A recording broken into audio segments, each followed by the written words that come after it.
Gustavo Neri with AB Boxing News, and I'm here with Flavio Rodriguez, 6-0, 5 KOs, man. How's everything, man? Everything's good. You know, just getting ready for my upcoming fight it's like 2 weeks from now, and on TJ, little quick step-up fight. Talking about the quick step-up fight. After that, you mentioned about fighting back in October. You know, it should be like late September, early October over there in Vegas, and another Roy Jones card. So you know. Roy Jones cards? Yeah. So tell me about your last fight. You told me that you fought an undefeated fighter. Yeah. Man, tell me about the experience and what you learned from that fight. Well, he was a tough dude, you know. He knew what he was doing, but you know, I broke him down little by little, and I ended up taking him out like towards the end of the third round. So you know, just showed me to be patient. So you know, but little by little, every fight I'm learning little by little, and you know, hopefully we get up there pretty quick. For those that don't know who you are, you know, if you had to give a couple words, what's your strongest asset in your boxing skills? I don't know, dude. It just depends who I fight. It's just sometimes I come in with power. Sometimes I have to outbox you. It just really depends who I fight. So you'll get different versions of me, honestly. Talking about depends on the fight or the versions of you. Yeah. You fight in the welterweight division, very deep stacked division. At the moment, who's the top 5 welterweight contenders if you had to rate them 1 to 5? Like champions or contenders? Like both champions and contenders. Straight up at the top of the welterweight. Well, since Floyd's already on his way out, I ain't even gonna count him.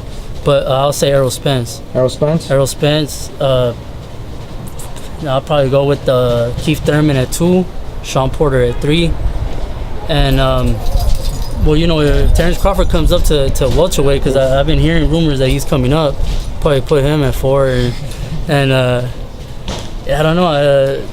Number 5 is up in the air between a few people, so you know. For yourself, you know, 6-0. How far can you go in that welterweight division, and when can we see you in those top 10 rankings, such as the Ring TV rankings, ESPN rankings, and other sources?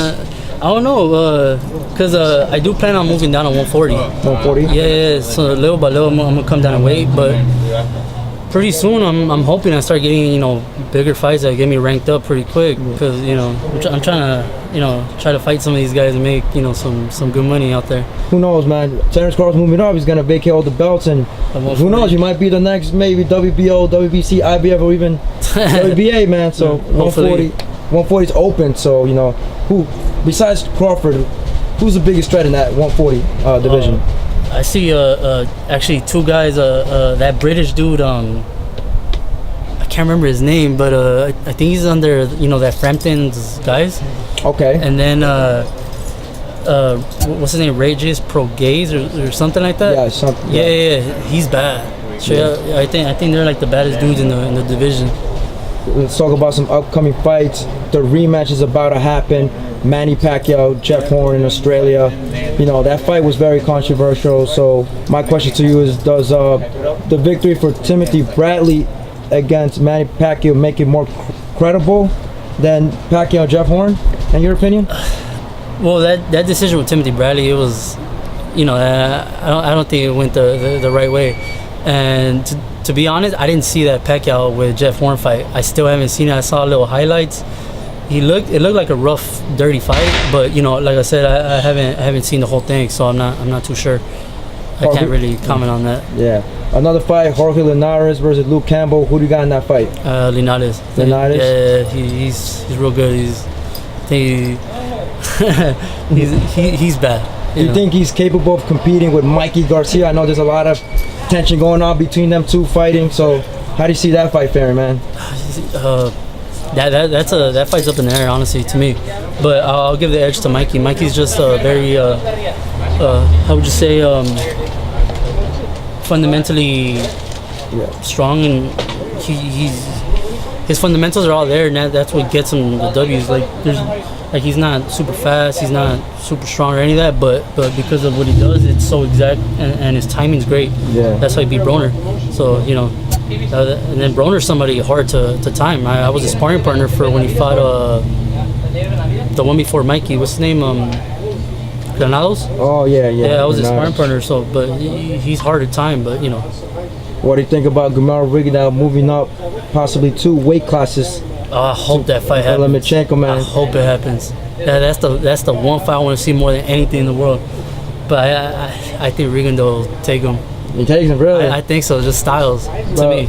Do you think like the boxing world wins in that fight, knowing that Rigondeaux is such a perfect fighter, the Cuban style, and a lot of fans are not really pleased with his. But the thing is that when people with Rigondeaux, it gets boring with him.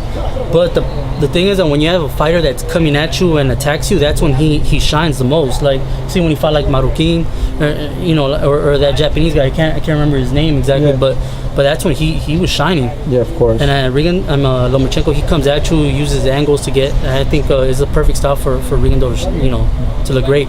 So I think Rigondeaux takes that. Last question: where can we follow you? And all the fans, where we can follow you, and tell them something about you that maybe you want to tell the fans about you. Well, you can follow me on Instagram, Twitter, Snapchat. It's F_ROD48. And just follow me. Hopefully I keep getting these knockouts in and put a good, little highlight reel for everybody on YouTube pretty soon. On behalf of AB Boxing News, we just want to wish you a happy birthday, man. And Thank you, appreciate it. Best wishes for you, man, and hope to see you down the road, man. Thank you, appreciate it.